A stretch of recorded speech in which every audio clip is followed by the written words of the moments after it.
بسم الله الرحمن الرحيم والحمد لله رب العالمين وصل اللهم على سيدنا ونبينا محمد وآله الطيبين الطاهرين اللهم صل على محمد وآل محمد. Of the discussions that the jurists have in the books of fiqh in the chapter of salah is the discussion of at-taqibat.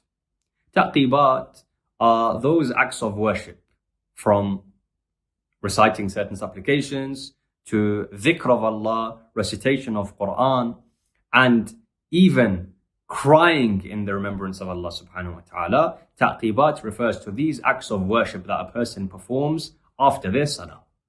And the scholars, when they discussed these taqibat, began by discussing the rewards mentioned of these taqibat in the riwayat, the importance of a person after their prayer sitting without performing anything else. It's not that I go and perform something else and then come back to the prayer mat. I go on the phone, then I come back. No, taqibat are those things that are performed directly after my salah. The scholars mention the great rewards of these actions mentioned in the riwayat, often which we are negligent of. For example, the riwayat say that when a person performs these taqibat and these acts of worship after the salah, Allah subhanahu wa ta'ala doesn't count them as having finished their prayer. Rather, as long as I'm performing those taqibat, in the eyes of Allah subhanahu wa ta'ala, it's classified as if I'm still performing salah. And the riwayat say that when a person performs these taqibat, whether it's recitation of Quran, dhikr of Allah, remembrance of Allah, reciting a certain supplication, when a person performs this is one of the greatest acts that can be performed in order to increase my rizq and sustenance.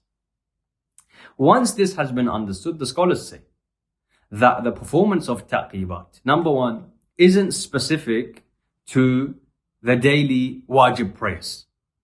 Rather, I can perform taqibat even after nawafil. Secondly, it's not necessary that these du'as and supplications that I do have to be done in the Arabic language. Rather, the fuqaha say that I can perform these taqibat in any language. However, there are certain taqibat that have been mentioned in the riwayat from the Ahlul Bayt alayhim wassalatu wassalam, and it's more recommended that a person performs these. And so the scholars list these different taqibat. Some of them are short supplications, some of them are different chapters of the Holy Quran.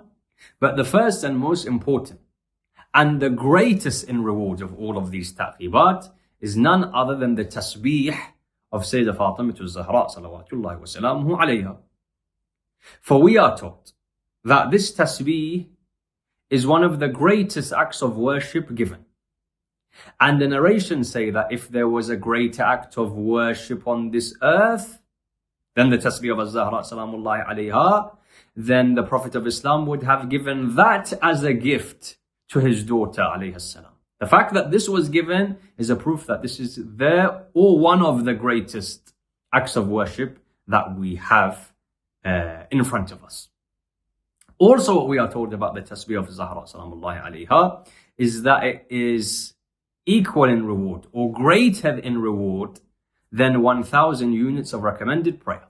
And that's why the scholars say that if a person has finished their daily prayer, I finished Salatul Fajr, I finished Salatul Maghrib or Isha, and I wished to go and enter into nawafil, recommended prayers. I finish Maghrib and I want to go into my nafila of Maghrib.